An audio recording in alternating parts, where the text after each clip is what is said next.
allora ben ritrovati, buon inizio settimana, siamo puntuali come sempre alle 12 per accompagnarvi tra le notizie principali della giornata di questo lunedì, chiaramente in primo piano la cronaca, ma parleremo poi anche di politica e di economia. E prima però è proprio lunedì e quindi puntuale, insieme a noi torna anche il sondaggio di oggi, insieme alla grafica lo vediamo insieme, la stretta del governo sulle cittadinanze facili per i discendenti di italiani in giro per il mondo si potrà concedere in automatico solo entro la seconda generazione a figli o nipoti di persone nate in Italia. Tirano un sospiro di sollievo i sindaci, i cui uffici sono invasi di richieste, ma la politica si divide.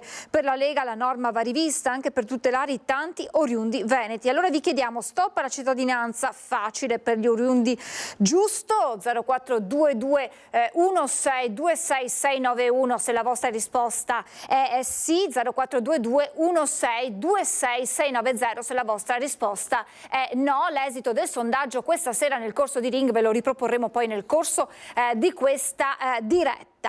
E allora iniziamo con la cronaca, con un incidente mortale successo a Schio che ha coinvolto una moto, a perdere la vita proprio l'uomo che era in sella alla due ruote, ferita la passeggera che viaggiava con lui. Iniziamo dunque con il servizio della nostra redazione di Vicenza.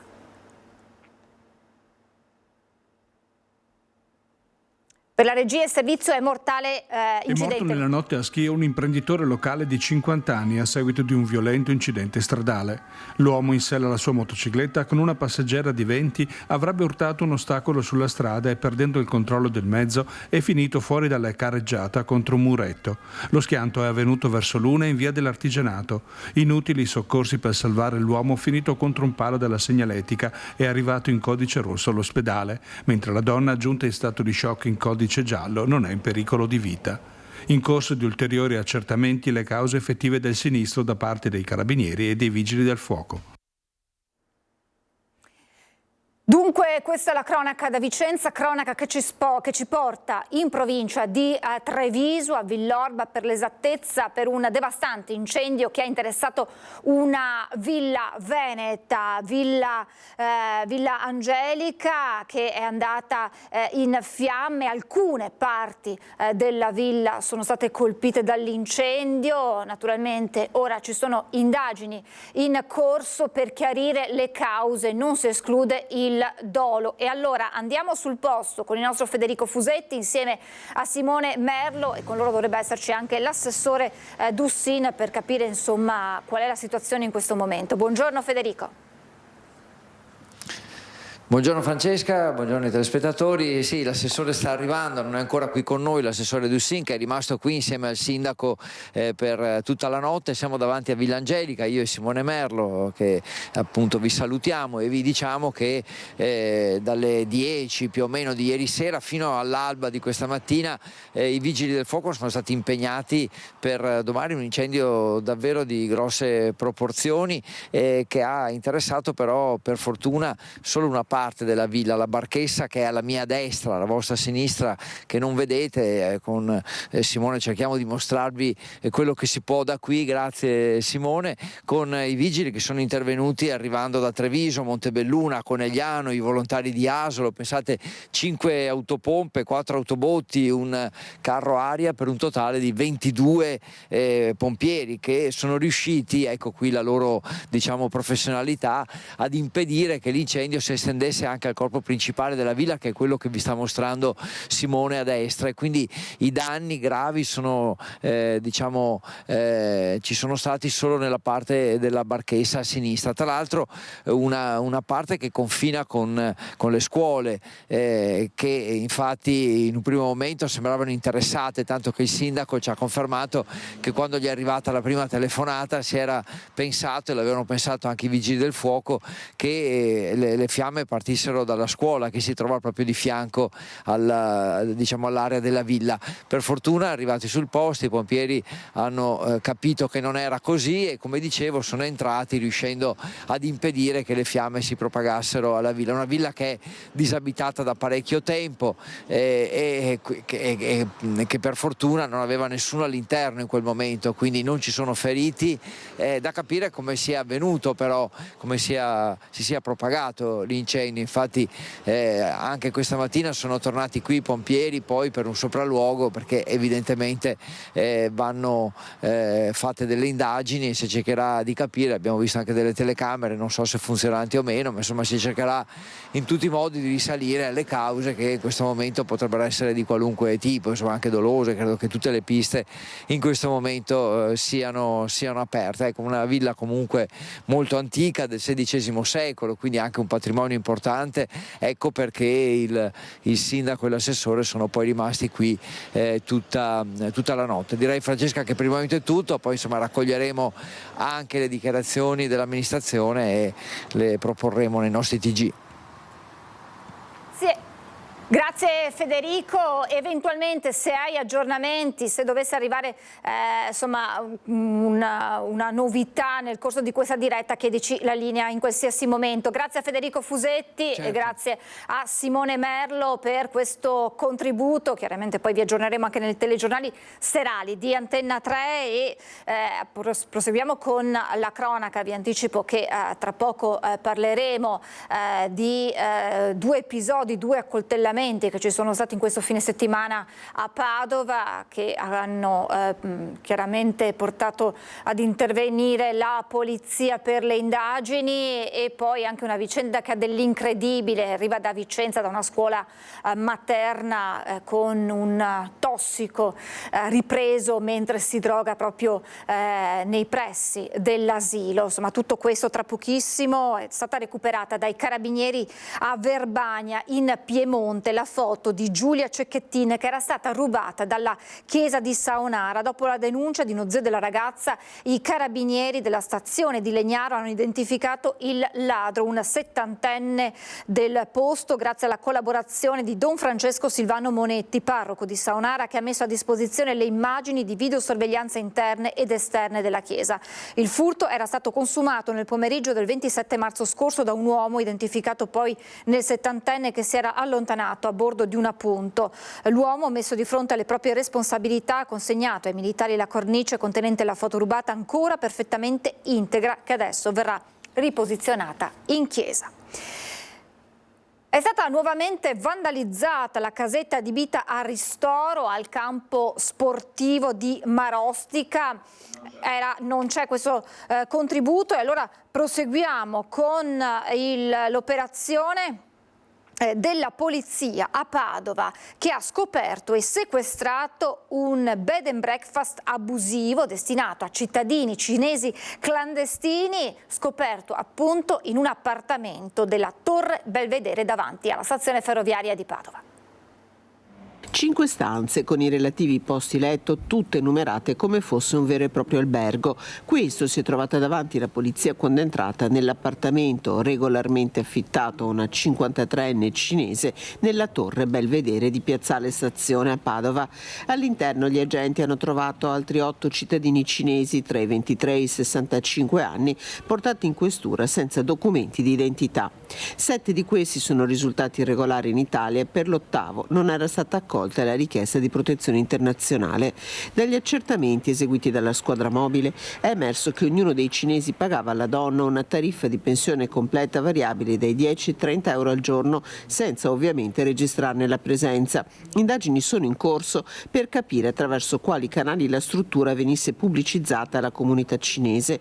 Gli 8 uomini sono stati allontanati dal territorio nazionale e imbarcati su un volo diretto a Pechino. Per la 53enne denunciata per favoreggiamento dell'immigrazione clandestina, il questore di Padova Marco Dorisio ha avviato il procedimento di revoca del permesso di soggiorno. A Roana, blitz della Guardia di Finanza di Asiago in 2 aziende di lavorazione del legno per violazioni ambientali.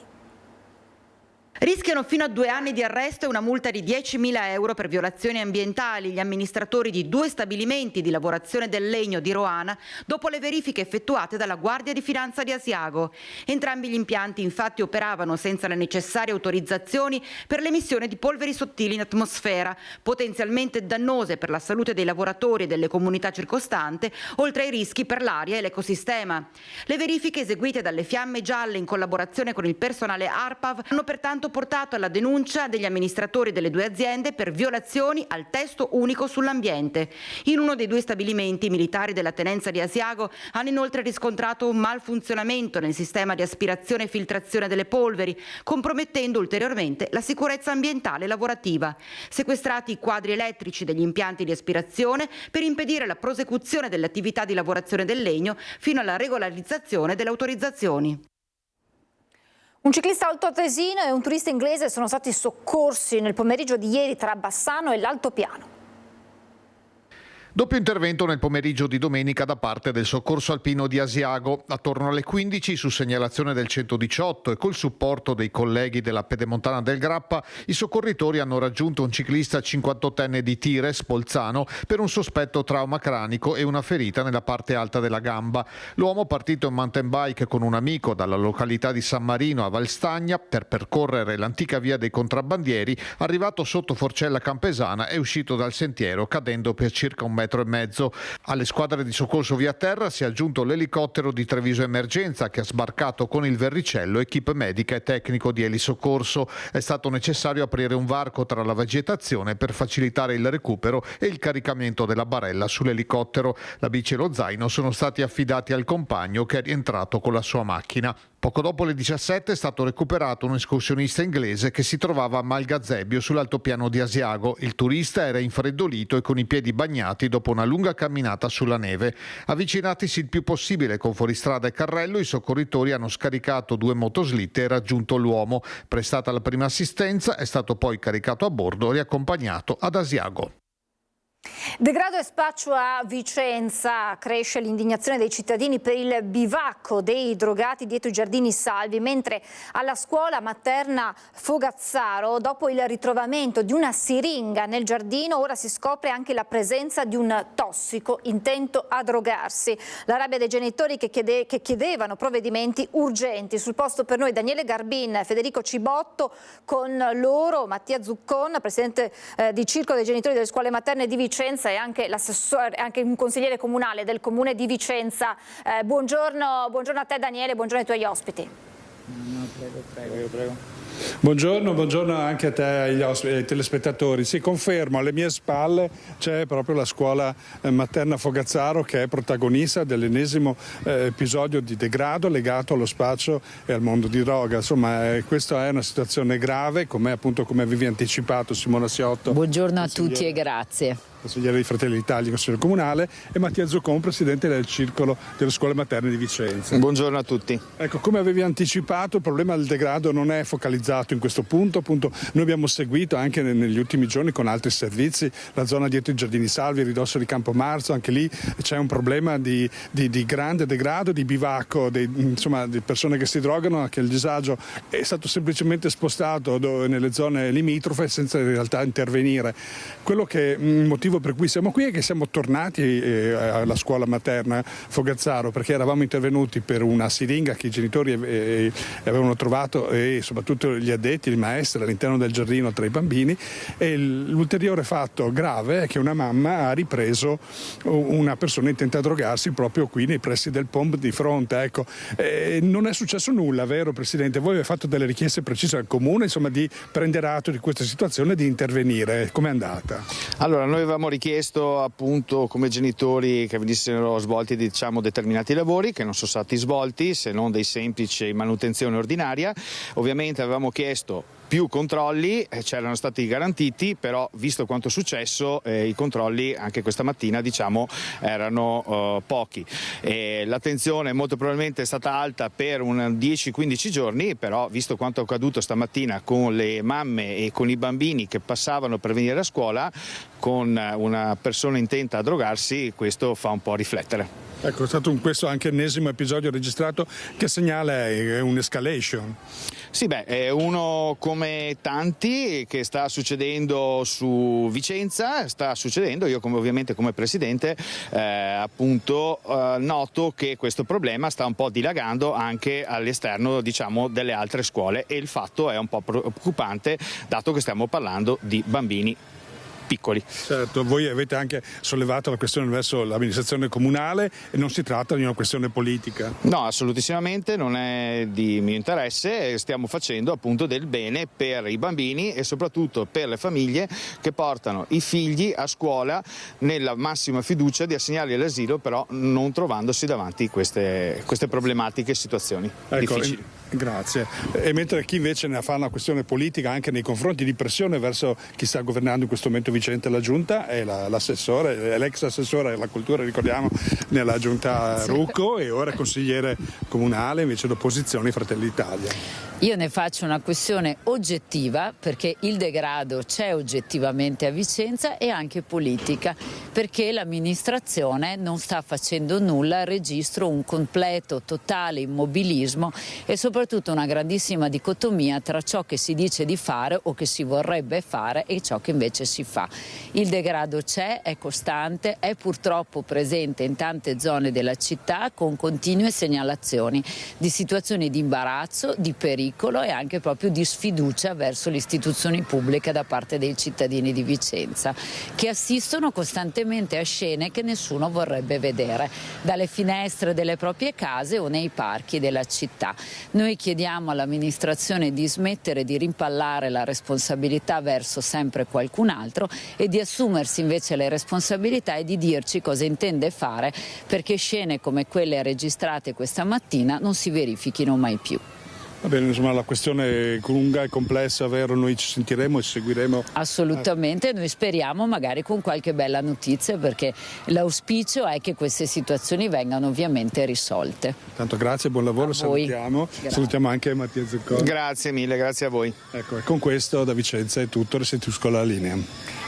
Grazie davvero a Daniele Garbin, grazie a Federico Cibotto per il supporto tecnico e grazie naturalmente agli ospiti per averci raccontato questi episodi, ma quello particolarmente rilevante, quello alla scuola materna Fogazzaro.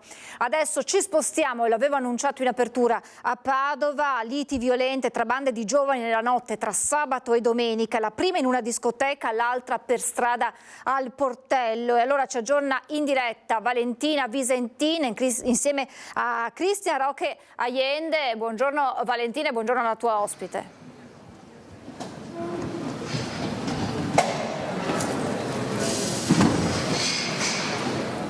No, non sento.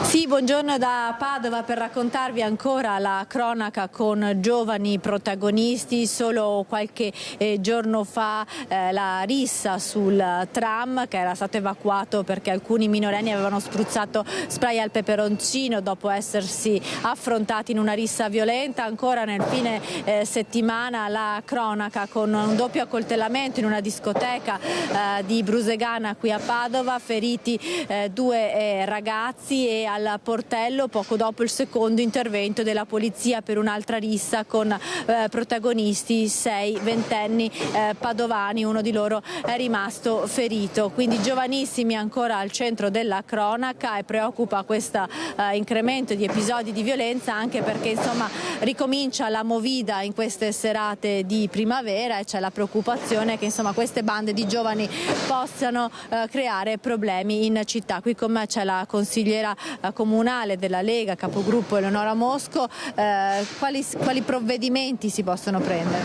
Beh, intanto io definirei questi giovani dei veri e propri delinquenti, quindi partire da questa consapevolezza è un buon punto di partenza per poi capire come intervenire. Io penso che oggi i padovani, anche i giovani per bene che sono la maggior parte, ma i cittadini in generale non possono essere ostaggio di queste vere e proprie bande che si organizzano per creare risse o per commettere dei reati. Per cui le due parole chiave da cui ripartire sono la repressione e poi certamente la prevenzione, ma le due parti non devono essere disgiunte. Certamente poi un coinvolgimento anche delle famiglie penso sia necessario. Il DL Caivano in questo senso parla molto chiaro e sta intervenendo anche in queste misure di prevenzione che prevedono un coinvolgimento anche delle famiglie, quindi la parte educativa e la parte anche formativa e culturale della scuola sono un pilastro fondamentale per questa parte di prevenzione, ma poi certamente delle misure repressive che devono anche essere esemplari bisogna che vengano assolutamente attuate e l'amministrazione comunale può fare molto anche in questo senso. Ringraziamo la consigliera comunale Eleonora Mosco, io vi lascio con il racconto di questo fine settimana di violenza nel nostro servizio e poi la linea può tornare allo studio. La violenza all'alba nella pista da ballo che incomincia a svuotarsi. 2 giovani, un 24enne russo e un 30enne moldavo, sono rimasti feriti da alcune coltellate e sono stati soccorsi dalla polizia, intervenuta all'interno della discoteca Utopia di Via dei Colli a Padova dopo la chiamata di alcune ragazze che segnalavano una rissa. Il 24enne russo ha riportato una ferita al polso, mentre il 30enne moldavo alla schiena. La squadra mobile in queste ore sta cercando di ricostruire la dinamica, identificando e ascoltando gli altri clienti presenti nella discoteca al momento della violenza. Il questore Marco Dorisi ha disposto anche i controlli sul locale per una possibile sospensione della licenza. Ma quella alla discoteca Utopia di Brusegana non è stata l'unica violenza in città nel fine settimana. Le volanti alle 6 del mattino di domenica sono intervenute anche al portello per una rissa in strada. A scatenare tutto sarebbe stata la gelosia. 3 ragazze uscite con 3 ragazzi da un locale volevano allontanarsi con un altro gruppo di giovani e così è scattata la lite. All'arrivo della polizia tutti e 6 sono stati identificati e indagati per rissa. Si tratta di 6 giovani tra i 22 e i 28 anni, tutti padovani. Uno di loro ha riportato la rottura di un dente. Al vaglio del questore possibili misure di prevenzione personale. E sempre bande di ragazzini in azione hanno creato scompiglio tra le auto in transito lungo la Ponte Bana. È accaduto venerdì notte a Ponte della Priula. Ora l'amministrazione comunale lancia un messaggio alle famiglie: fatevi avanti. I ragazzi dovessero parlare con questo della famiglia e li invitiamo chiaramente a un confronto sereno per cercare di trovare una soluzione. Fatevi avanti voi prima che vi individuiamo definitivamente con le forze dell'ordine. È questo in sintesi il messaggio alle famiglie della banda di minori che venerdì notte ha creato scompiglio tra le auto in transito lungo la Ponte Bana a Ponte della Priula. Questo gruppetto di 3, 4, forse 5 ragazzini fra i 14 e i 16 anni, presumo perché ripeto non abbiamo ancora capito chi possono essere con precisione, abbia fatto finta di buttarsi in mezzo alla strada per far prendere paura alle macchine. Minorenni annoiati che di notte anziché stare a casa hanno scelto questo punto per sfidare la sorte. Chi li ha visti e segnalati ha descritto che i ragazzini si sarebbero lanciati verso le corsie puntando il faro di una torcia sulle auto in arrivo per poi saltare nuovamente al lato della carreggiata. E da sabato mattina a Ponte della Priula non si parla d'altro. Se li vedevo sinceramente uscivo e facevo qualcosa perché queste cose non si fanno, insomma, dove stiamo andando a finire non lo so. Scene che si sarebbero ripetute più volte, segno quasi di un'insana prova di coraggio tra i componenti della banda. Azioni che oltre sotto gli occhi del cittadino che ha segnalato il fatto sarebbero state immortalate dalla selva di telecamere presenti sulla zona e per questo l'individuazione dei responsabili da parte delle forze dell'ordine sarebbe solo questione di ore. Cosa pensate di fare una volta che li avete individuati definitivamente? Ma sicuramente lavorando in collaborazione con le forze dell'ordine andremo sicuramente a contattare le famiglie. Perché la sensazione è che questa sfida tra le auto che sfrecciano nella notte possa ripetersi se non si interverrà subito e in maniera importante. Siamo preoccupati, ripeto, come dovrebbe essere un amministratore ma soprattutto come dovrebbe essere un genitore. Non sarà eseguita l'autopsia sul corpo di Edoardo Mangano, il 19enne veronese morto folgorato da una scarica elettrica nella notte tra venerdì e sabato scorsi. Il giovane era salito sopra un treno merci vicino alla stazione di Porta Vescovo a Verona. Un'azione dettata, sembra, da una prima ricostruzione nel tentativo di raggiungere una discoteca che si trova, di entrare in discoteca senza pagare il biglietto, scavalcando il muro di cinta posteriore. Il locale si trova adiacente alla stazione ferroviaria. La decisione di non eseguire l'autopsia è stata presa dal pubblico ministero Alberto Sergi, che coordina l'indagine. La causa del decesso è ritenuta certa. Il magistrato ha disposto che il corpo possa essere restituito alla famiglia per i funerali. Gli accertamenti della polizia ferroviaria hanno appunto confermato che la tragedia si è consumata in seguito al tentativo di entrare nel locale scavalcando il muro di cinta posteriore. Quando sono stati scoperti sono fuggiti sui binari e 2 giovani sono saliti su un vagone venendo colpiti da una scarica elettrica. Edoardo Mangano non ha avuto scampo, mentre l'amico è tornato a casa in stato confusionale. Solo il giorno seguente, quando si è svegliato e i genitori hanno scoperto gli ustioni alla testa, ha ricordato quello che era successo. Sono scattate le ricerche del 19enne insieme ai genitori che non lo avevano visto rientrare a casa, e la polizia ha scoperto il suo corpo senza vita riverso sui binari. Stroncato da un malore improvviso, è morto all'età di 83 anni. Don Diego Carretta aveva prestato il suo servizio in varie parrocchie dell'Alta Padovana.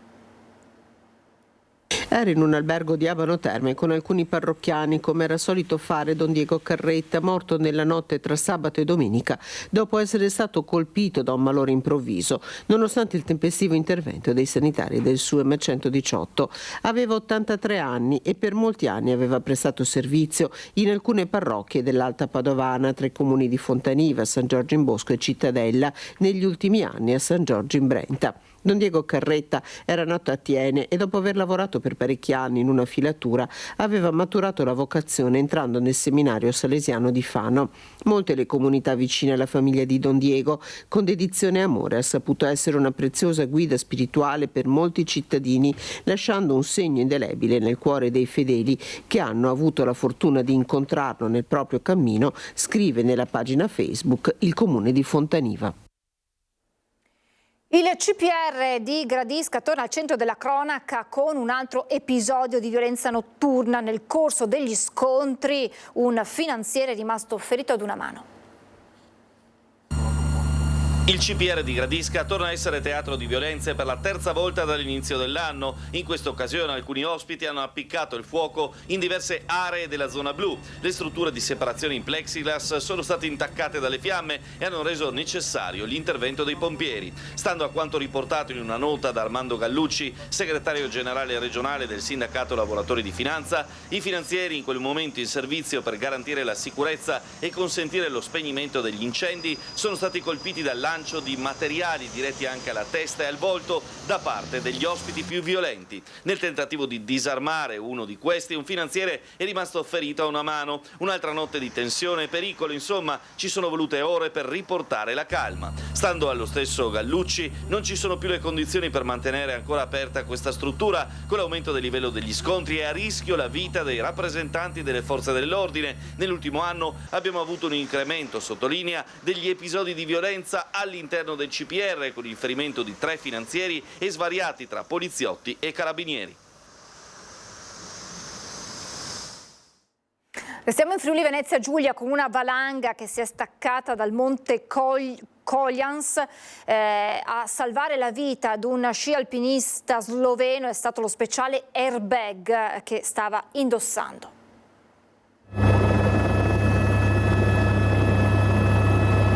Deve ringraziare lo speciale airbag attivato giusto in tempo lo sci alpinista sloveno di 50 anni travolto da una valanga a 2700 metri di quota sul monte Koljans. Sono durate ore le operazioni degli esperti della stazione del soccorso alpino di Fornia Voltri assieme all'elicottero con unità cinofila con base a Tolmezzo e l'elisoccorso regionale per recuperare lo sportivo di Kamnik, un paese a nord di Lubiana. L'uomo era in compagnia di altre 2 persone che lo hanno immediatamente provato a soccorrere. Lo sciatore infatti non è stato completamente sepolto dalla massa nevosa. Il distacco è partito dall'alto, quasi dalla cima, innescando un fronte di valanga di circa 40 metri di neve pesante per 200 metri di lunghezza. Nella zona di accumulo la neve presentava uno spessore di circa 1 metro, mentre nel punto in cui il travolto si è fermato era di circa 40-50 centimetri. Lo sciatore stava ancora salendo con gli sci ai piedi al momento della valanga. Accortosi dell'emergenza, ha attivato l'airbag che aveva nello zaino, che gli ha consentito di galleggiare galleggiare sulla massa nevosa rimanendo fuori con la testa. I sanitari hanno recuperato gli altri 2 compagni di escursione per poi stabilizzare lo sciatore ferito, infortunato con alcuni traumi e botte in tutto il corpo, e trasferito su barella con l'elisoccorso all'ospedale di Udine. Taser ai vigili, via libera alla sperimentazione dalla riunione dei sindaci della Federazione del Campo Sampierese. Il via libera all'unanimità è arrivato da tutti i sindaci della Federazione dei Comuni del Campo Sampierese. Su proposta del comandante della Polizia Locale Antonio Paolocci, per 6 mesi 10 agenti saranno abilitati a utilizzare il taser, 2 per ogni turno di servizio. I 6 mesi saranno prorogabili, spiega Walter Gallo, presidente di turno della Federazione. Il nostro obiettivo di sindaci è quello di dotare gli agenti di uno strumento a tutela della propria incolumità e di quella dei cittadini. Prima di partire con la sperimentazione saranno individuati 10 vigili che parteciperanno a un corso di formazione, 2 di questi saranno poi certificati come istruttori interni. Il comando della federazione si doterà inoltre di un poligono virtuale che consentirà ai vigili un'assidua attività di addestramento. Oltre 500 persone hanno partecipato nel cuore delle colline UNESCO alla marcia contro i pesticidi e la monocoltura del prosecco organizzata da diverse associazioni ambientaliste. Tra i manifestanti anche Ivo Nardi, vicepresidente della DOCG Conegliano Valdobbiadene. Perché essere qui oggi? È per difendere il diritto alla salute e al territorio. Contro i pesticidi, assolutamente. Ce ne sono ancora tanti? Ce ne sono tantissimi, sempre di più. Il loro scopo è quello di penetrare nelle cellule e di uccidere le cosiddette pesti. Ecco perché si chiamano pesticidi. Voci dalla marcia contro i pesticidi che si è svolta tra Cisone di Valmarino e Follina. Oltre 500 persone hanno partecipato a questa manifestazione che punta ad una viticoltura sostenibile e meno impattante sul territorio, come chiede da tempo ad esempio Legambiente. Dagli apicoltori l'allarme non solo per i fitofarmaci. È il primo anno che mi trovo veramente in difficoltà, se non le alimenti muoiono di fame. Ma l'inquinamento non è solo tra i vigneti. Tutta la vallata sana a partire da Revine. Che non è sana adesso? Purtroppo no, poco sana, anzi molto ammalata. Ma per via sempre del prosecco? Sì, diciamo dei pesticidi e tutto quello che viene usato in agricoltura e non solo, perché adesso stanno incominciando le antenne e altro. Ambiente e anche molto altro, come hanno voluto segnalare con la loro presenza alcuni cittadini di Ciano del Montello. Siamo per la protezione dell'ambiente e le grave di Ciano, come sa, possono essere veramente una minaccia per l'ambiente e la biodiversità. Sotto accusa quindi anche la Regione per il progetto sul Piave, ma anche per le deroghe ammesse sui trattamenti dei vigneti. La richiesta alla Regione è: cambiamo pagina e puntiamo sulla sostenibilità, perché ci stiamo avvelenando. Ma lei è in Regione? Io sono in Regione, sono in opposizione, chi decide purtroppo è la Giunta Zaia, è l'assessore Caner. Tra i manifestanti anche chi dovrebbe essere invece sul banco degli imputati. I viticoltori sono messi comunque in difficoltà a fronte di cambiamenti climatici sempre più pressanti. Che messaggio date a queste persone che protestano contro i pesticidi ma contro una monocultura anche? Bisogna far crescere le modalità alternative indubbiamente che rispettino questa sensibilità. Purtroppo all'interno di chi governa, molto spesso c'è una visione molto a breve scadenza. E adesso ci colleghiamo con Ilaria Marchiori insieme a Sandro Ponchio per capire qual è la situazione nel comune di Venezia per quanto riguarda le rette delle case di riposo. Buongiorno Ilaria e buongiorno all'assessore Simone Venturini. Sì, buongiorno a te Francesca, buongiorno ai nostri telespettatori. Hai detto bene, secondo i dati che sono stati emessi dal sindacato dei pensionati proprio nei giorni scorsi, ci sono dei rincari insostenibili proprio per le famiglie in provincia di Venezia. Stiamo parlando di un aumento di 295 euro in più, come anticipavi tu, proprio per le rette delle case di riposo. Ma siamo qui insieme proprio all'assessore Venturini, assessore a coesione sociale per il comune di Venezia, perché in realtà per quanto riguarda il Comune di Venezia si può definire in questo senso un'isola felice. Perché?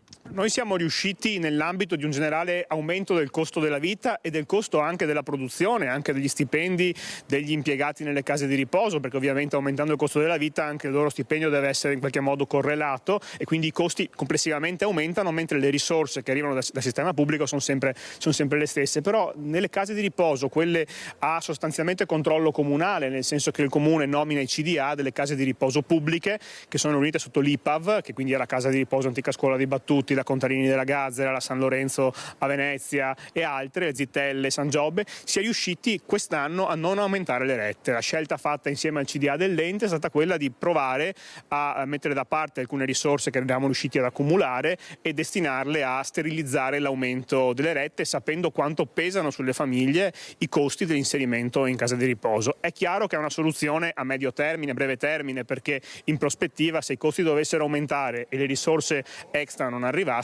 comunque anche le case di riposo pubbliche farebbero fatica a mantenere questo tipo di impegno, però la volontà c'è per questo e per il prossimo anno di non aumentare le rette in alcun modo. Da qui però poi parte l'appello ai livelli di governo superiori, quindi regioni e Stato, perché su questo tema si inizia a fare un ragionamento. In particolare serve la riforma delle IPAB, cioè queste case di riposo pubbliche sono tante, in Veneto circa 200, che aspettano da 20 anni una riforma che consenta loro di avere gli stessi costi almeno che hanno i privati. Invece oggi la multinazionale francese che opera nel territorio con le case di riposo è avvantaggiata rispetto alle case di riposo pubbliche. E dall'altra parte anche aumentare le impegnative di cura, perché molto spesso l'anziano è in graduatoria, ha i punteggi della scheda SVAMA per accedere alla casa di riposo, però mancano le risorse dell'impegnativa che poi le singole ULSS gestiscono, e questo è un tema, perché andare da privato vuol dire veramente un salasso che nessuno si può permettere al giorno d'oggi, quindi servono più impegnative per consentire almeno di coprire la parte sanitaria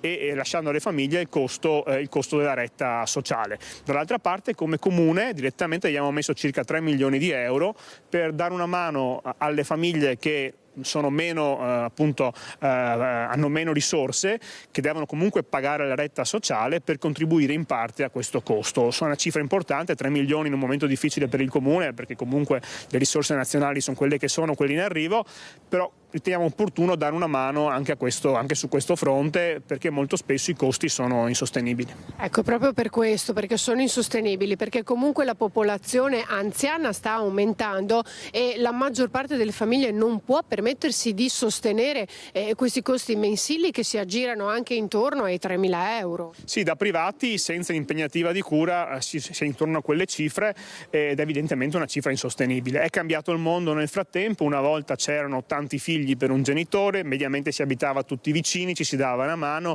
bastava un minimo di aiuto magari extra in casa e si riusciva a gestire oggi il familiare. Oggi invece è molto cambiato, ci sono 2 persone anziane per un figlio e quindi molto spesso il figlio abita magari distante, lavora distante, ha i suoi problemi e fa fatica a gestire 2 persone anziane con poca autonomia in casa, e quindi serve assolutamente un aiuto extra. Aiuto che però costa molto anche la colf badante, ma costa ancora di più l'inserimento in casa di riposo, che però ovviamente in alcuni casi è l'unica soluzione possibile, perché sempre di più si va in casa di riposo in situazioni veramente complesse, veramente gravi. Finché si può si tiene la persona a casa. Da questo punto di vista il Comune ha anche negli anni rinforzato l'assistenza domiciliare, che sono appunto operatori sanitari che vanno nelle case di chi ne ha diritto, e sono circa 1.000 le persone che seguiamo ogni anno nel Comune di Venezia, per l'igiene, per l'alzata dal letto, per la vestizione di situazioni in cui altrimenti sarebbero costrette a essere inviate in casa di riposo, dove non ci sono però le impegnative, dove mancano le risorse. Quindi è tutto il tema dell'invecchiamento della popolazione che andrebbe preso per mano e guidato, perché noi stiamo gestendo questo fenomeno con sostanzialmente delle strutture, delle leggi e una concezione del sistema che è ferma a 20 anni fa. Ecco, avete sentito, ferma 20 anni fa, quindi è il caso di iniziare a dare una svecchiata. Ringrazio l'assessore Venturini, qui da Mestre è tutto, restituisco la linea allo studio. Grazie Ilaria, grazie Sandro Ponchio e grazie naturalmente all'assessore Venturini. Restiamo a Venezia con queste immagini che fanno riferimento al flash mob che è stato organizzato ieri pomeriggio, nel tardo pomeriggio di ieri, in Campo Santa Margherita a Venezia per chiedere l'immediata liberazione di Alberto Trentini, il cooperante italiano veneziano originario del Lido che si trova dallo scorso 15 novembre in carcere a Caracas in Venezuela. Vedete inquadrata anche la mamma di Alberto, il cartello che tiene addosso e scrive: questa attesa disumana, non sappiamo cosa il governo stia facendo per la liberazione di Alberto.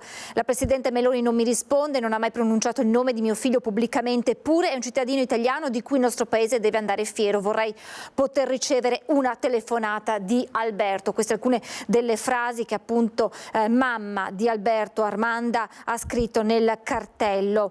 L'iniziativa è stata promossa da amiche e amici di Alberto che hanno voluto così tenere alta l'attenzione sulla vicenda del cooperante veneziano. Lo ricordiamo, dallo scorso novembre in carcere a Caracas. Più volte esponenti del governo sono intervenuti dicendo, lo stesso ministro Tajani dicendo che si sta facendo di tutto per la liberazione del cooperante, ma ad oggi resta nel carcere di Caracas. È stata nuovamente vandalizzata la casetta adibita a ristoro al campo sportivo di Marostica. Era già successo lo scorso giugno, anche stavolta si registrano danni alla struttura e il furto di alcolici. Vanessa Banzato è andata sul posto insieme a Renzo Rigon per documentare l'accaduto. Ladri nuovamente in azione nella casetta di legno qui al centro sportivo di via Ravenne a Marostica. Nelle scorse sere hanno forzato una serratura, sono entrati e hanno rubato una bottiglia di alcolici. Non è la prima volta che quella struttura viene presa di mira, soltanto nel giugno dello scorso anno i soliti ignoti avevano divelto le serrature, la porta d'ingresso, le finestre, erano entrati, avevano messo tutto a soqquadro per poi rubare anche in quell'occasione delle bottiglie di alcolici. Abbiamo sentito i gestori del campo sportivo e hanno detto che un'idea di chi possano essere gli autori ce l'hanno. Certo è che ancora non hanno nulla di concreto, non ci sono sistemi di videosorveglianza, e allora abbiamo chiesto proprio al sindaco come il comune intenda muoversi per cercare di risolvere questa situazione, e il sindaco Matteo Mozzo ha usato parole molto dure. Sentiamo. Beh, direi che dal modo sono purtroppo dei giovanissimi, immagino, perché non è una questione atta a rubare al fine di portare via oggettistica di valore, anche perché non ce n'è, ma più che altro a fare dei piccoli momenti di sembra festa e baldoria, quindi devo dire che purtroppo da quello che si mostra sembrano essere giovanissimi della nostra comunità. Ecco, come pensate di muovervi voi?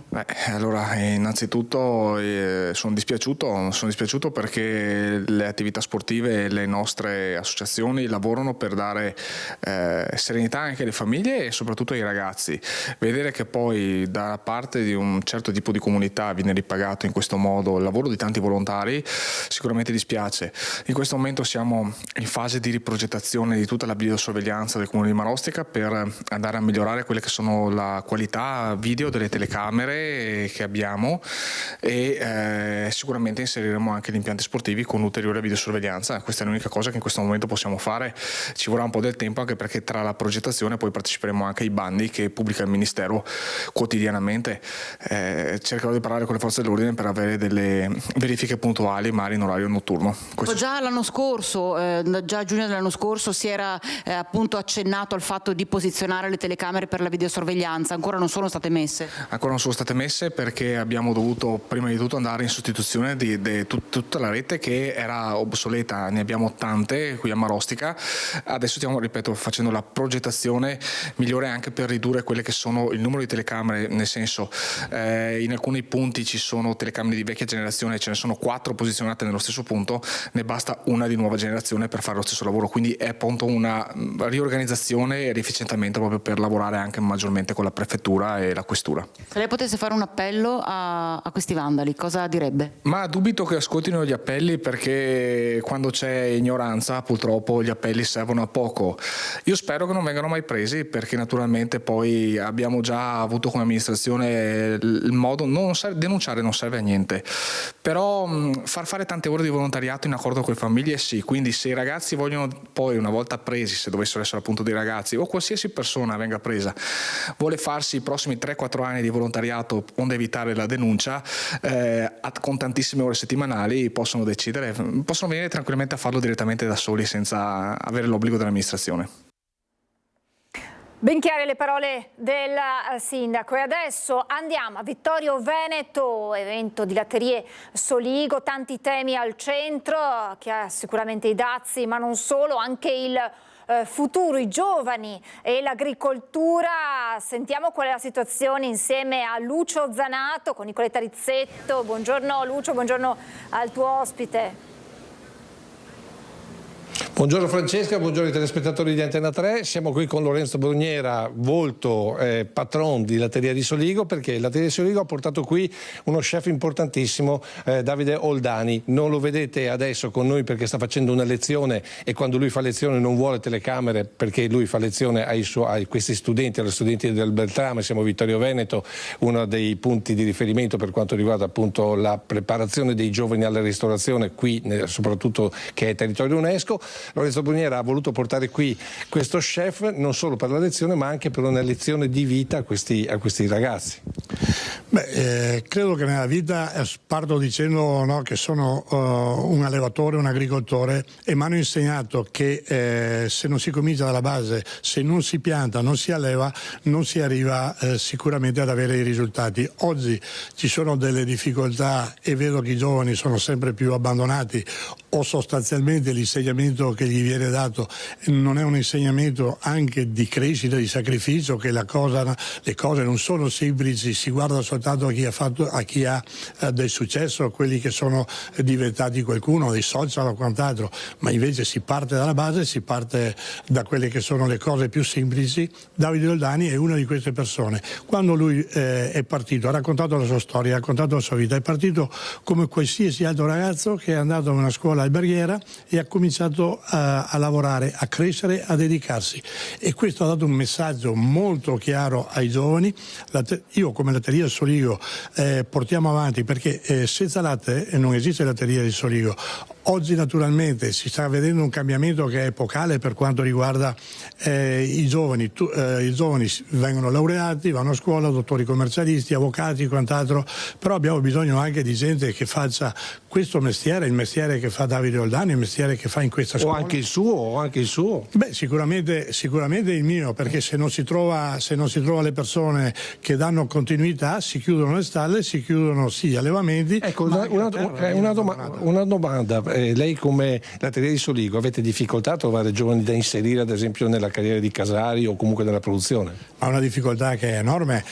Oggi una scuola di Casari non esiste, bisogna andare a Molfetta, a Torino, qui non ci sono scuole di Casari, invece ci sarebbero bisogno, li dobbiamo formare noi all'interno. Ecco che avremo bisogno di maestri come Oldani, ma che lui naturalmente è cuoco e chef, dall'altra parte dei Casari che sappiano fare e che diano ai giovani quell'insegnamento, quella voglia e anche quella forza, perché Davide Oldani, quello che è la bravura che ha, che proprio riesce a trasmettere una voglia di migliorarsi tutti i giorni, perché i formaggi, il latte è uno, i formaggi sono 300-400, perciò ogni persona riesce a fare un qualcosa e un qualcosa di migliorativo. Ecco, facciamo anche un focus sul latte, perché noi stiamo portando avanti il tema dell'abbandono delle maghe, anzi della chiusura delle maghe, non tanto per l'abbandono quanto per l'aumento degli affitti e la richiesta della messa a norma dei caseifici.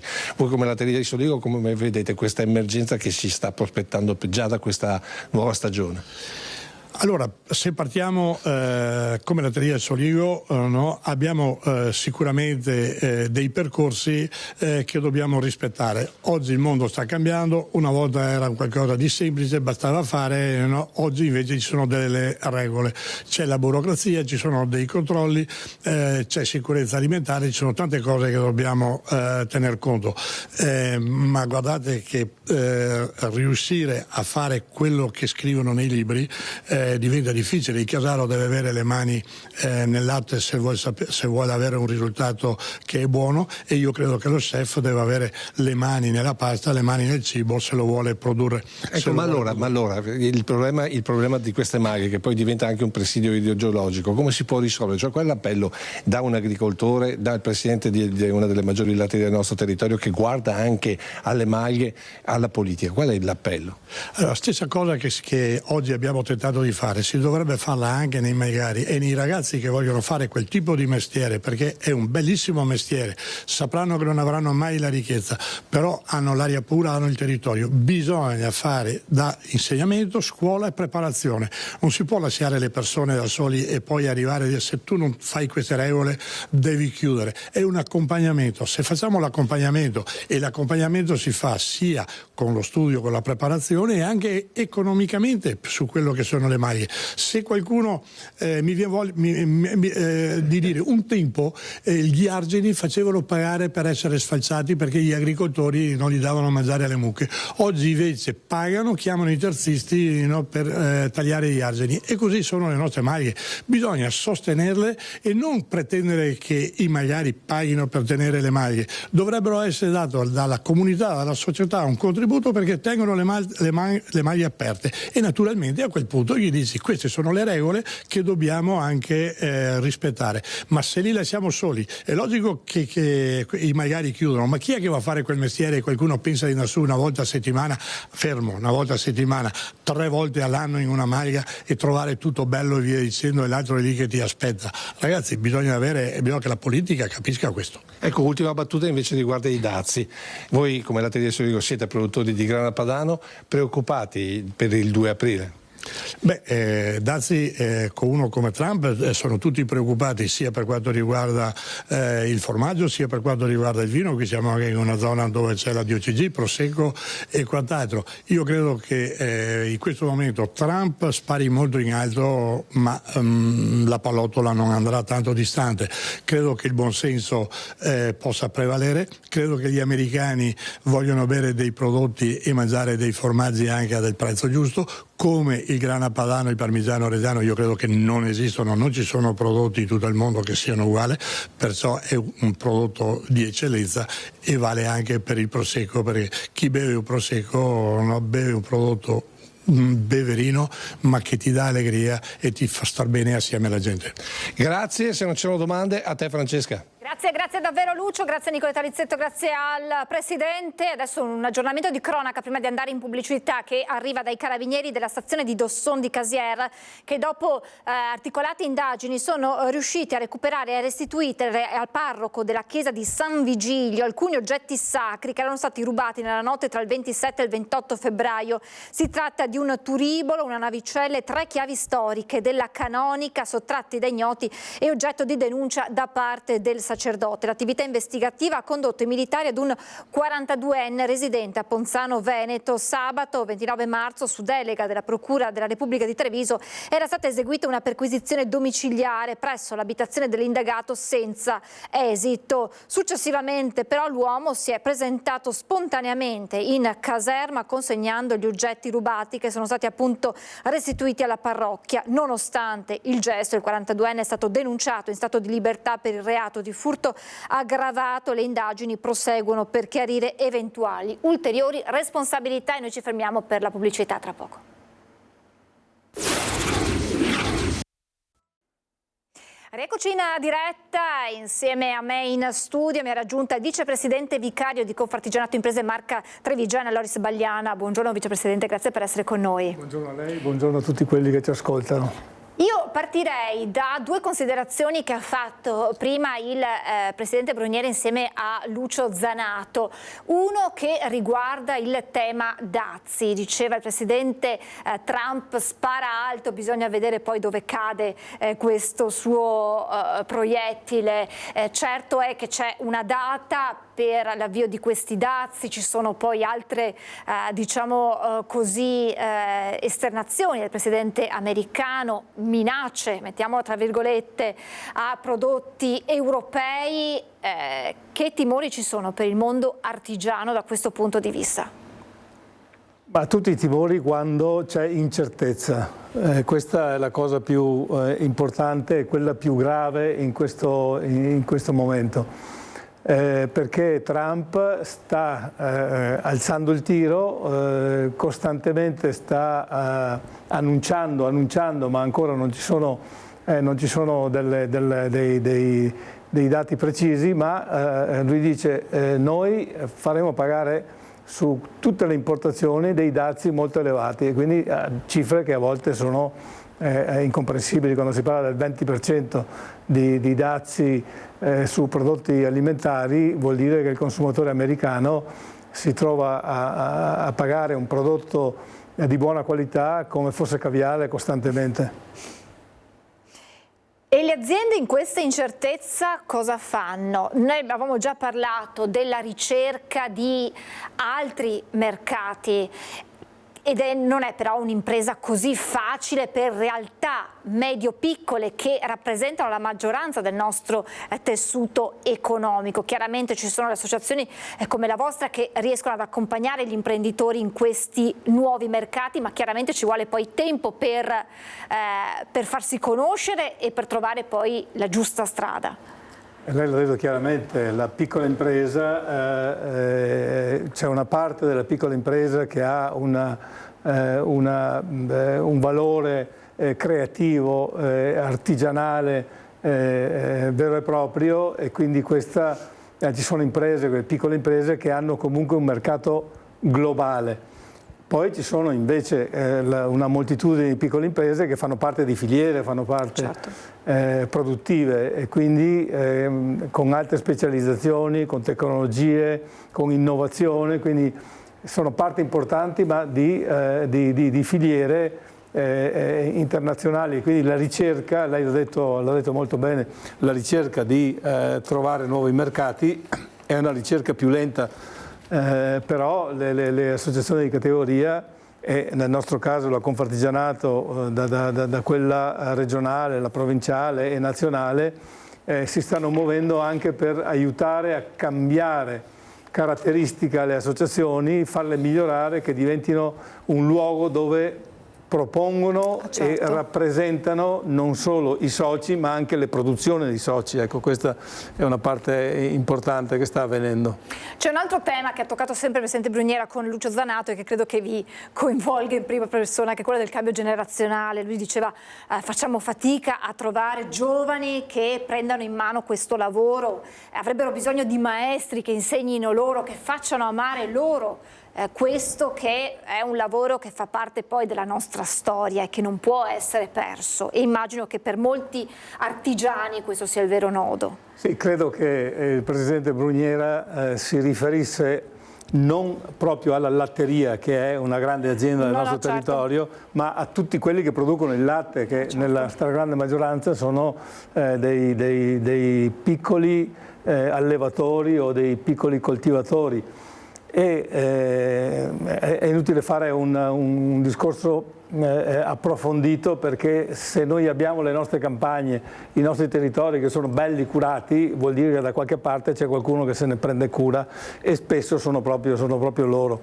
La difficoltà di coinvolgere i giovani è una difficoltà che anche Confartigianato trova tante imprese, perché i giovani oggi hanno un'aspettativa e un immaginario della piccola impresa diverso da quello che è nella realtà, e quindi oggi ci stiamo sforzando di rendere molto più appetibile l'ingresso in una piccola azienda, facendo capire a un giovane che è un luogo dove può realizzare non solo ciò che ha imparato e ciò che ha studiato, ma realizzare anche se stesso, proprio la sua voglia di essere parte di un territorio, parte di un luogo, parte di un'azienda, non un numero, ma una parte creativa e importante di quell'azienda. E dentro le piccole imprese oggi c'è molta attenzione, quindi la possibilità di costantemente essere a contatto con l'imprenditore, molto spesso si trova che è un saggio imprenditore artigiano, e quindi c'è una realtà di lavoro diversa. Ciò non significa che non bisogna essere produttivi, bisogna essere produttivi e a volte anche molto creativi, però la soddisfazione di far parte di una piccola impresa può essere l'ambizione, ecco, che un giovane può accendere per avvicinarsi a queste piccole imprese. È importante in questo passaggio che i giovani che entrano in azienda, magari durante gli stage, magari durante quei percorsi vecchio, alternanza scuola-lavoro, ora si chiamano PCTO, insomma quel momento che affianca il momento scolastico all'apprendimento del lavoro, ci sia proprio la passione che viene trasmessa, oltre che semplicemente apprendere come si lavora in quell'azienda, e questo è un lavoro che spetta proprio agli artigiani. Assolutamente, questa è la differenza, è ciò che in qualche modo distingue l'artigiano dalla grande impresa. È un luogo dove uno è a contatto umano con l'imprendere e il fare. Ecco, questa è l'informazione che stiamo passando ai giovani attraverso le tante incontri che vengono fatti. Il mondo della scuola noi lo frequentiamo spesso, proprio perché anzi vorremmo dire ai docenti, ai presidi, a volte di ascoltarci un po' di più, perché essere a contatto con le piccole imprese per i ragazzi vuol dire capire bene cosa è quando ci si riempie la bocca di territorio. Il territorio è fatto proprio di questo. Il territorio è fatto proprio di questo, e quindi bisogna puntare sui giovani. C'è un altro tema centrale in questo momento che vi interessa in prima persona, ne abbiamo parlato proprio con lei venerdì, riguarda la scadenza per le imprese per assicurarsi contro i danni catastrofali. Questo obbligo con una data che era quella la scadenza del 31 marzo, mi corregga Vicepresidente se è giusto, si sperava in una proroga da parte del governo. Questa proroga sarebbe arrivata perché il condizionale è d'obbligo? No, è arrivata perché è stata infilata nell'ultimo Consiglio dei Ministri. Quindi c'è questa proroga che poi fa anche una distinzione, nel senso tra piccole, medie, grandi imprese. Sì, ci aiuti a capire qual è la situazione? Le piccole imprese, e sono per la stragrande maggioranza le imprese artigiane, certo. La proroga è stata spostata, la data è stata spostata a fine anno. Poi ci sono le altre imprese, le medie imprese, che hanno una proroga di 3 mesi, e le grandi imprese che non hanno nessuna proroga. L'abbiamo chiamato il mistero perché, andando a vedere, a parte in Gazzetta che impiega sempre troppo tempo ad uscire una legge, ma anche di solito i resoconti che arrivano, quelli ufficiali e quelli non ufficiali che arrivano prima, non c'è niente che a parte l'annuncio della proroga, ma non è ben chiaro come funziona e quali sono le modalità per poter essere coerenti con la legge. Ecco, l'abbiamo chiamato mistero proprio perché il momento che è uscita siamo andati a caccia, però anche i siti, quelli che di solito siti ufficiosi, ma sono quelli che ti danno l'informazione immediatamente, non hanno e non riportano nulla. Cioè quindi, nero su bianco al momento c'è l'annuncio e c'è l'elenco delle voci, l'elenco delle voci del Consiglio dei Ministri, dove c'è indicato questo, e quindi c'è la certezza di questo, però per il momento ancora non riusciamo ad avere informazioni. Però possiamo dire che insomma voi vi sentite in questo momento tranquilli, perché comunque insomma questa proroga è ufficiale, è effettiva. È ufficiale perché 2 giorni fa abbiamo incontrato il Presidente nazionale e ci ha assicurato di questo, perché è una delle pressioni più alte che ha fatto la Confartigianato negli ultimi tempi, per intanto prorogare e poi cominciare a mettere mano a questa legge, perché il guazzabuglio, e dobbiamo usare proprio questa parola, è ancora molto alto, insomma non si capisce bene chi che cosa.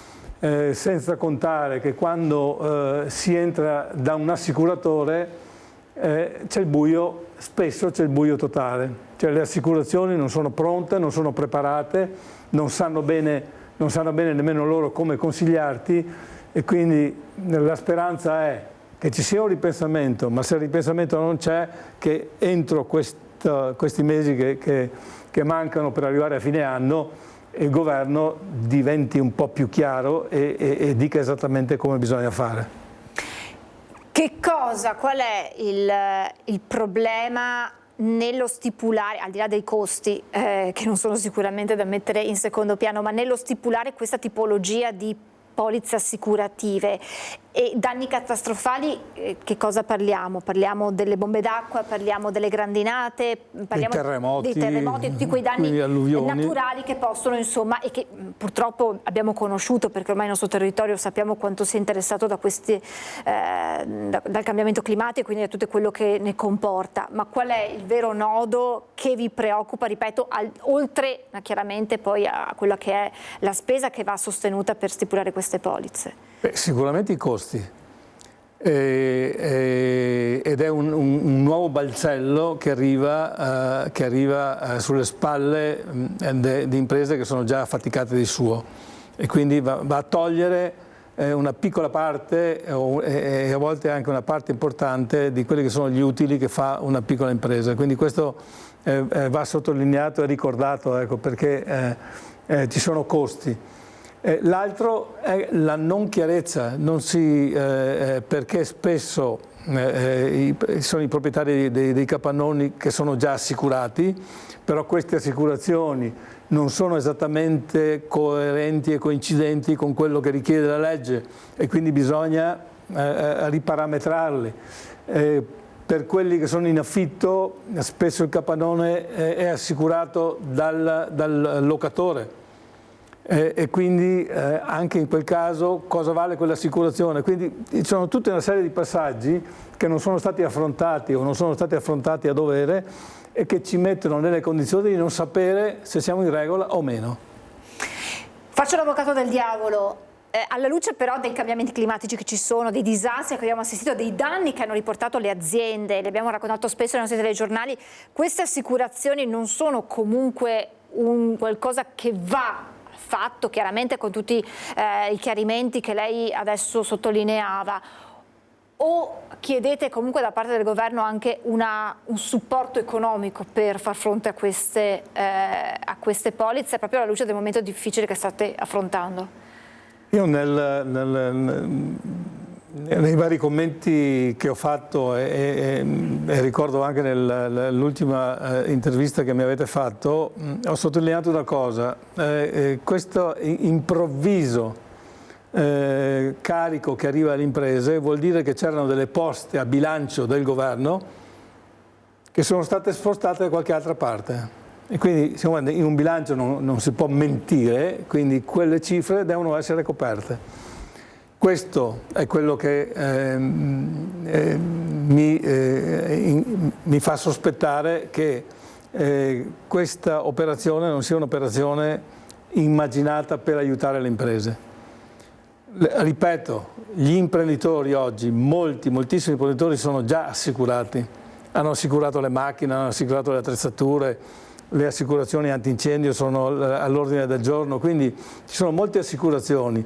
Ecco, assicurare un'impresa immaginando che arrivi un terremoto, onestamente mi sembra davvero eccessivo. mi sembra, perché il terremoto può avvenire domani mattina e preghiamo Dio che non accada, certo, ma può avvenire fra 50 anni. E quindi questo è il motivo per cui i danni delle catastrofi vengono messi a carico delle regioni, delle province, dello Stato, proprio perché sono eventi straordinari. Ecco, chiedere di pagare un'assicurazione per tutta la vita per eventuali eventi straordinari, catastrofali, parlo, mi sembra davvero eccessivo. Questa è un'opinione e la esprimo liberamente perché è un'opinione, una mia opinione che difenderò finché posso. Quindi mi sembra di capire che a voi la proroga non basta, chiedete proprio un passo indietro da parte del governo.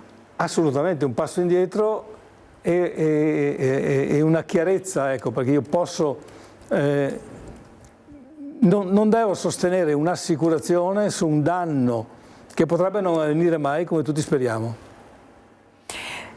Questo è chiaramente l'auspicio che abbiamo tutti e immagino che anche a livello di associazione a livello nazionale questa sarà una battaglia che si porterà avanti da qui ai prossimi mesi, perché mi corregga se sbaglio, la proroga è stata portata al 1° ottobre per le medie imprese e al 1° gennaio 2026 per le piccole micro imprese. Anche qui forse sarebbe da chiarire che cosa si intende per piccole, micro, medie imprese. Chiaramente si parlerà del numero di dipendenti, della grandezza di un'azienda, questo è chiaro secondo voi? Delle dimensioni di fatturato, questo è fondamentale chiarirlo, ecco, ma credo che quando finalmente riusciremo ad aprire la pagina...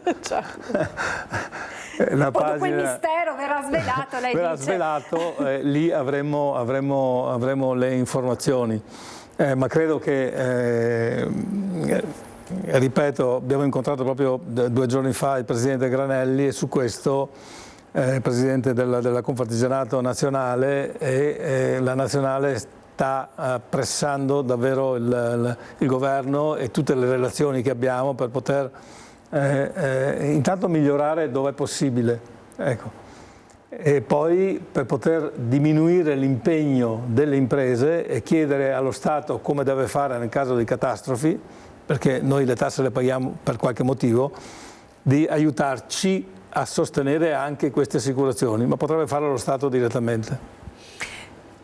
Cioè, cerco di tradurre, però mi corregga se ho capito male, o lo Stato ci supporti nel far fronte a queste polizze o laddove vi siano dei danni lo Stato venga in nostro aiuto con delle forme di ristoro, adeguate per i danni che abbiamo riportato e aggiungo magari anche in tempi celeri, perché poi sappiamo che i tempi per ristorare i danni alle volte insomma sono anche io non ho in mente, ma ho sentito i dati dei ristori per quanto è successo in Emilia Romagna. Esatto. Sono, mi scusi la parola, ma sono ridicoli. Ecco, purtroppo pensando a persone che in alcuni casi hanno perso tutto. Ecco, non è possibile trattare i propri concittadini in questo modo. Cioè si scarica sull'imprenditore quella che dovrebbe essere la responsabilità dello Stato? Assolutamente, questa è la mia opinione. Ho tradotto bene. Grazie davvero al vicepresidente di vicario di Confartigianato Imprese Marca Trevigiana Loris Vagliana. A proposito, vicepresidente, sappiamo che in questo momento ha la carica di presidenza, dopo sappiamo le dimissioni del presidente. Bernardi, come sta andando avanti tutto il vostro percorso? No, sta procedendo, c'è gli incontri che sta facendo la commissione di designazione con tutti i mandamenti, dove si va a chiedere nomi, ma soprattutto si va a chiedere cosa volete progetti, e cosa progetti.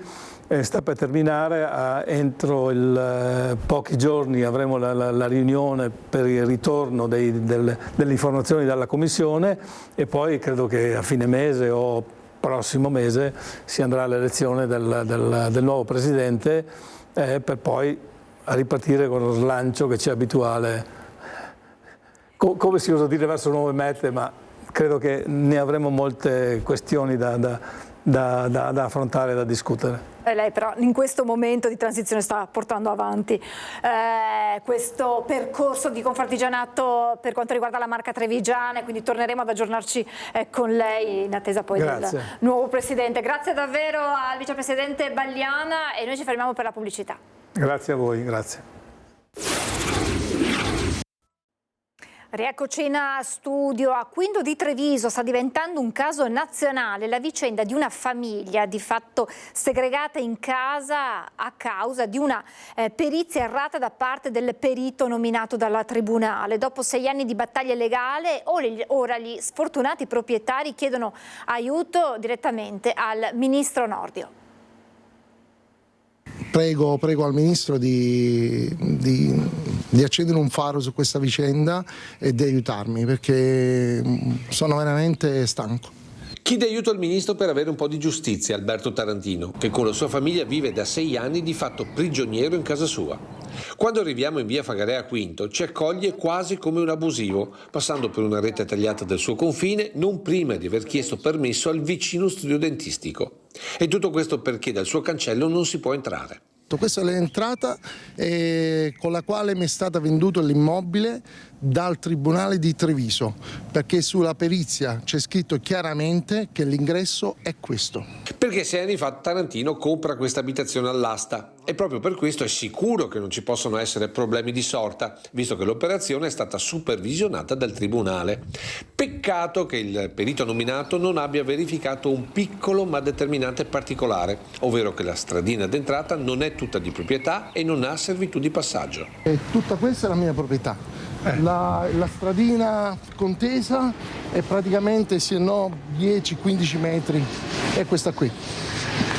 Da qui cause e controcause con il vicino e proprietario della stradina, fino all'ultima sentenza che ha dato torto a Tarantino, con tanto di sanzione fissata in 50 euro a passaggio. 50 euro a passaggio, lei può immaginare quanti passaggi fa una famiglia di 4 persone al giorno, quindi la ragazza va a scuola, mio figlio va al lavoro, io vado al lavoro, quindi ci vorrebbero almeno, non so, 1.000-2.000 euro al giorno.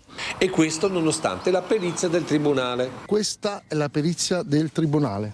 Leggo testualmente: l'accesso della via pubblica via Fagarè avviene tramite una cancellata in ferro battuto. In realtà questi cartelli indicano ben altro, col risultato che la famiglia Tarantino non può uscire ma nemmeno ricevere chi viene a trovarli, ma anche il postino o i corrieri che rischiano di dover pagare ogni volta 10 euro a singolo passo sui 5 metri di proprietà privata. E il perito? Senza conseguenze, come sta scritto nella sentenza del giudice. L'alternativa sarebbe aprire un'altra strada sul giardino, dove oltre al costo al momento inaffrontabile dai Tarantino esiste un obbligo che impedisce ogni alternativa ad un viottolo pedonale. Insomma, per stare in tema, un vicolo cieco che rischia di durare almeno 3 anni, ovvero i tempi per il ricorso in appello. Da qui la richiesta al ministro Carlo Nordio. Io ho 3 anni in questa situazione, non ci posso restare, quindi sarebbe l'unica soluzione chiudere casa, andare da un'altra parte, ciò non mi è possibile, quindi chiedo un aiuto da parte sua, se può fare luce su questa vicenda e da aiutarmi, perché non ho altre soluzioni. Non si sente un'eroina, la camionista bellunese che l'altro giorno sulla Valsugana ha messo di traverso il suo tir per bloccare un'auto contromano, evitando così una tragedia. Ci risponde da casa Sara De Bastiani, la giovane mamma camionista, protagonista sulla Valsugana di un gesto anche semplice ma con i suoi rischi e che probabilmente ha salvato una vita. Mi sono trovata sulle 4 corsie della Valsugana e niente, a un certo punto mi sono vista arrivare incontro la 500 rossa, andava piano, per fortuna io tanto l'ho vista che ho preso paura e fortuna ho buttato subito un occhio dietro e avevo delle macchine ma erano lontane e è stata tutta una frazione di un secondo e cioè non c'è proprio stato il tempo da ragionare, perché se ragionavo sul cosa fare mi passava via e lì guardavo tutto dallo specchio e non voglio neanche immaginarmi e niente, quindi per fortuna ho avuto la prontezza di guardare lo specchio, E tanto che ho guardato lo specchio, che stavo già comunque rallentando, e ho avuto modo di buttarmi di traverso, e tanto la signora è arrivata, mi ha guardato un po' persa e poi ha capito, perché gli ho urlato: sei in contromano, girati. E insomma, per fortuna è stata anche veloce, ha ripreso il senso di marcia giusto, è ripartita. Insomma, dopo, oddio, è stata un'emozione forte anche per me dopo ripartire, e mi è passato dopo tutto per la testa quello che poteva succedere, non a me, però comunque non sono cose belle. Non cercava pubblicità Sara, non voleva diventare un'eroina, semplicemente ha postato sui social l'accaduto, anche confortata da un collega che aveva fatto una foto dal senso opposto di marcia. Ne è nato un tam tam che le ha fatto passare le ore al telefono, che ha permesso alla figlia della signora Salvato di contattarla e ringraziarla. Lei con il camion ha potuto farlo, un automobilista non ne avrebbe avuto la possibilità, ma comunque serve per imparare a non girarsi dall'altra parte. Ho fatto una bella cosa, per fortuna è andata bene per tutti, perché comunque col senno di poi anche solo il gesto che ho fatto io poteva comunque non andare proprio tanto bene, però insomma dai, per fortuna comunque ho avuto il riflesso di guardare i specchi, di vedere se c'erano auto, erano distanti, ho potuto farlo, ero nel momento giusto, al posto giusto. Fa discutere l'idea dell'Unione Europea di un kit di sopravvivenza per 72 ore in caso di emergenza, non per forza in caso di guerra. Abbiamo chiesto l'opinione dei cittadini. Ajala Habib, welcome to What's in My Bag Survival Edition. First up, my glasses, super important. Così Ajala Habib, commissaria europea per la gestione delle crisi, propone di preparare un kit per sopravvivere 72 ore, cominciando dagli occhiali, ma poi mettendoci anche dell'acqua, i medicinali, un coltellino svizzero, un caricabatterie, degli accendini. Una proposta che a quanto pare è ancora a questo stadio, forse una provocazione. Sentiamo alcuni cittadini intercettati oggi sul ponte di Bassano. Cosa ne pensano? Per me non serve un kit di sopravvivenza, non serve, perché se decidono di fare una guerra, quelle atomiche, non serve. Oh, io il coltellino ce l'ho già, la pila anche, sono quasi a posto. Niente di particolare, sarà una buttata che ha fatto. Lei pensa sia necessario in caso di emergenze anche non necessariamente belliche? Direi proprio di no. E spero proprio che non ci sia la guerra. Sì, guardi, le trovo un po' una stupidaggine, perché cosa facciamo con sto kit? I have to say it's horrible to propose something in general. Io ho un'esperienza, praticamente vengo dall'Abruzzo, dall'Aquila e del terremoto del 2009. Allora noi siamo abituati adesso a mettere delle borse, delle buste vicino alla porta, perché in caso di emergenza noi usciamo con qualcosa che ci possa coprire, perché noi è successo di notte, quindi serve qualcosa che ci possa coprire sicuramente.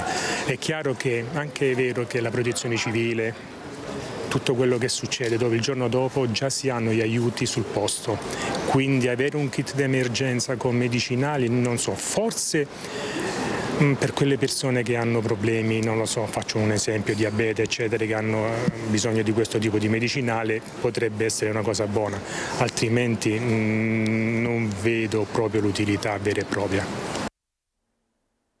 Ultimo giorno dell'Americo Vespucci a Venezia, il suggestivo omaggio delle remiere, nuovo bagno di folla anche in queste ultime ore per lo storico veliero. Un centinaio di imbarcazioni di tutti i tipi, a remi, a vela e anche piccoli barchini a motore, ha tributato il suo saluto alla grande nave scuola della Marina Militare Italiana, e dopo 2 giorni di pioggia e maltempo che comunque non sono riusciti a fermare l'affetto di migliaia di persone visitatori che hanno pazientato per ore prima di poter salire a bordo, è arrivato finalmente anche il sole a rendere per Venezia un momento indimenticabile. Il corteo acqueo, con in testa la Serenissima al timone Giovanni Giusto e presente il sindaco Luigi Brugnaro, si è messo in movimento da Punta della Dogana per abbracciare i Vespucci e rendere omaggio così alla Marina Militare Italiana, un ringraziamento e un insegnamento di pace. un effetto reso ancora più suggestivo dai potenti getti d'acqua dei rimorchiatori. In 50.000 hanno potuto ammirare un gioiello dell'Italia nel mondo, la nave più bella del mondo. I numeri ufficiali verranno dati solo nelle prossime ore, ma Venezia ha assistito a un vero e proprio bagno di folla lungo tutta l'Arsenale Castello, anche per coloro che non sono riusciti a salire a bordo. Una giornata di festa davvero indimenticabile che ha unito tutte le generazioni.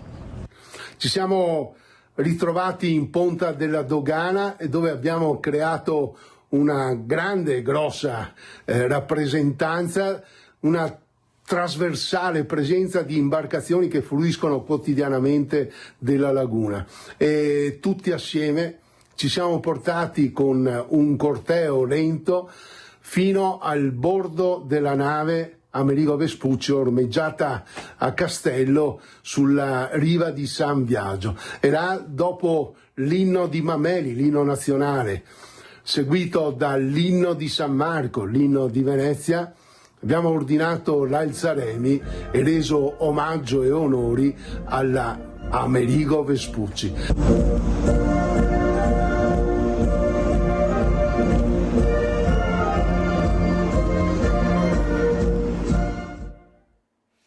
In chiusura vi ricordo il sondaggio di oggi, lo vediamo con la grafica.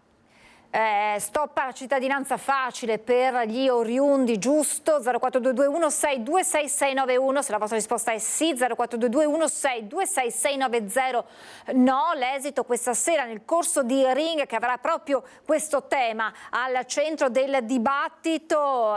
Presenti, se ne parlerà con il sindaco di Val di Zoldo, Camillo De Pellegrin, che per primo ha sollevato la tematica a livello nazionale, con lui la responsabile amministrativa del comune e tanti ospiti e sindaci: Marco Turato, sindaco di Pederobbe, Emanuele Crosato, primo cittadino di Cessalto, Alberto Villanova, capogruppo della Lega in Consiglio regionale, Alessandro Dianin, sociologo e componente di Orizzonti Padova. Spazio poi ai temi dell'economia con un'intervista esclusiva a Paola Carron, presidente di Confindustria Veneto Est. Appuntamento dunque questa sera in diretta su Antenna 3 a partire dalle 21.